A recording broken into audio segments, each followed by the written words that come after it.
Well, continuing with the study of the institution that did not consolidate number 5, and after making an analysis of some passages of the scriptures, we must continue. But what happened with the rapture, which Paul taught as a true doctrine in his time? We allow ourselves now to read what the Holy Scriptures tells in 2 of Thessalonians chapter 2, verses from 1 to 5, and we quote, Paul writes, Now we beseech you, brethren, by the coming of our Lord Jesus the Messiah, and by our gathering together unto him, that ye be not soon shaken in mind, nor be troubled neither by spirit, nor by word, nor by letter as from us, as that the day of the Messiah is at hand. Let no man deceive you by any means, for that day shall not come, except there come a falling away first, and that man of sin be revealed, the son of perdition, who opposeth and exalteth himself above all that is called God, or that is worshipped, so that he as God sitteth in the temple of God, showing himself that he is God. Remember ye not that when was with you, yet with you, told you these things? Look, what an interesting thing is happening. Back there in 1 of Thessalonians, Paul put too many words in his mouth. Someone called his attention, and in 2 of Thessalonians chapter 2, verses 1 to 5, he makes a rectification, only that the damage was already done, because you will see that in the religious groups nowadays that passage of 1 of Thessalonians is the one which is spoken about. 1 of Thessalonians chapter 4, verse 15 to 17. And few people, for not saying no one, talk about 2 of Thessalonians chapter 2, verses 1 to 5. So look what an interesting thing this is. As we can appreciate in the second letter of the Thessalonians, the supposed soon coming of Jesus the Messiah will not take place so soon, but contrary, now they will have to wait for some events to take place, and events that even he did not knew. This is elemental, and to be more clear of this false doctrine, let's see how the same Paul who taught that the Messiah will come in his time finishes in 2 Timothy chapter 4 verses 6 to 8, says the following, For I am now ready to be offered, and the time of my departure is at hand. Have fought a good fight, have finished my course, have kept the faith. Henceforth there is laid up for me a crown of righteousness, which the Lord the righteous judge shall give me at that day, and not to me only, but unto all them also that love his appearing. What happened? That in the first letter of Thessalonians, Paul had told that he, along with others, and the dead in the Messiah, will be taken by the Messiah in that time, in the 1st century. People now invent that know that it is for now. And now Paul has to change his teaching because he is about to be beheaded by the Roman emperor, and what he had taught and assured was not fulfilled. And that is true because with Apocalypse we know now the plans of God, and we know that what Paul taught was false. And this is proved with what Jesus the Messiah taught us in Matthew chapter 24 verse 14, in which according to the World English Bible was translated as follows. We quote, "This good news of the kingdom will be preached in the whole world for a testimony to all the nations, and then the end will come. So imagine yourselves what things we are seeing. As we can see, everything is connected. Just as the good news of the kingdom have not been preached, neither can the end come. So we can affirm that the doctrine of the rapture is false, and that this teaching doesn't come from God, nor is supported by Jesus the Messiah. Contrary, we must respect what was revealed in Apocalypse, under penalty of divine punishment.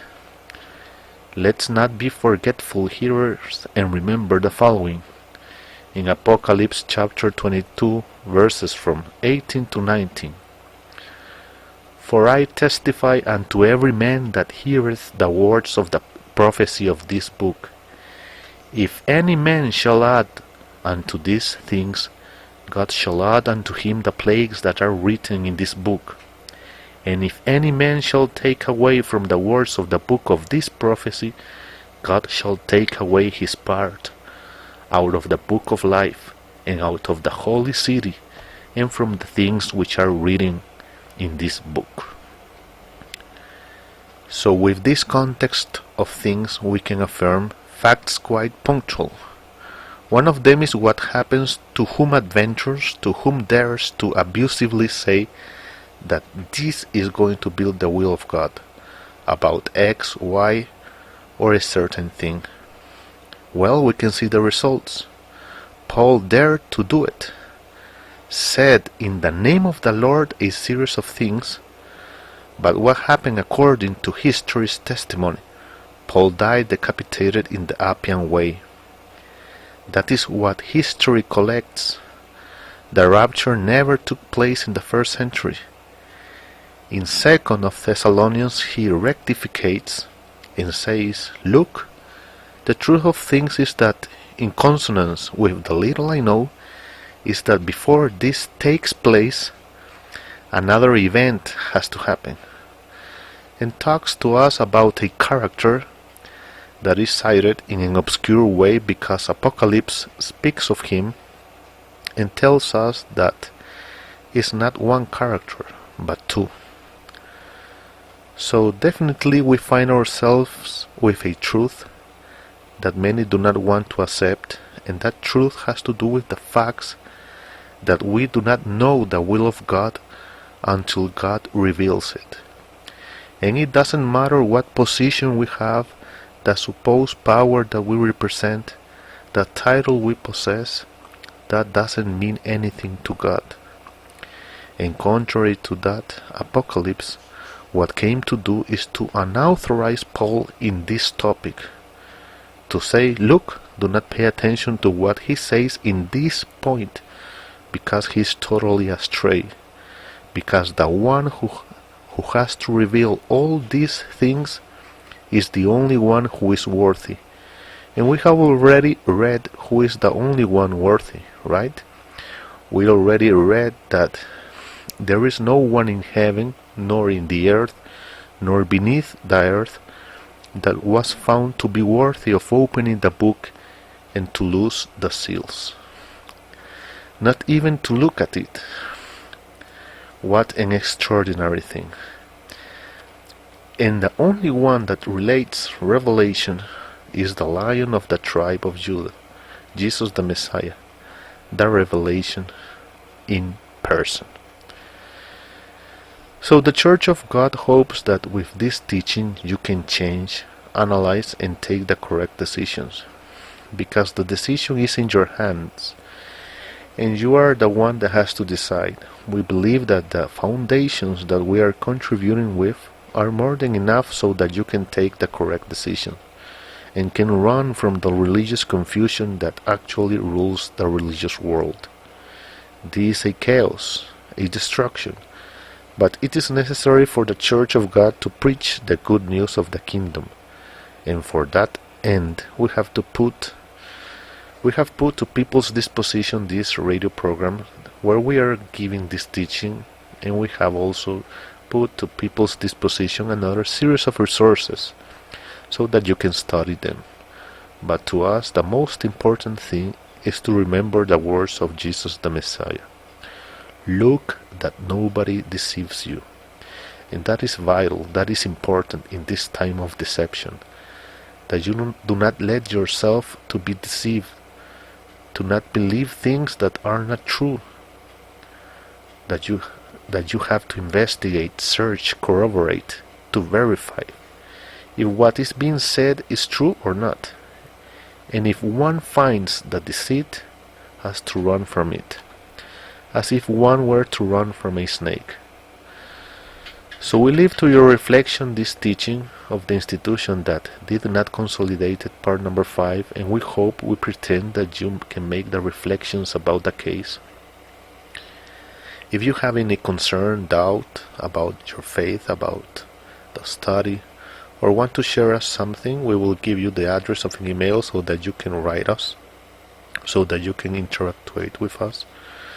You can direct all mail or request all commentaries, all questions, all concerns, and all doubts to the email thelastchurch7 in number, okay, gmail.com. And you can also visit the web page of the church. Its address is churchofgod.tk. And you can check the page. There you can find links to the Facebook pages which you can join, and there you can also find some studies, some teachings, and you can, if you like, request a study by email. For the Church of God, this is an extraordinary effort to bring this good news of the kingdom to all people, so that they can know the truth, but not our truth, but the truth of God. Because we don't have nothing, God has everything. God is the owner of everything. We appreciate your tuning and hope you keep accompanying us in this extraordinary teaching that we are giving about the institution that did not Consolidated. Thank you.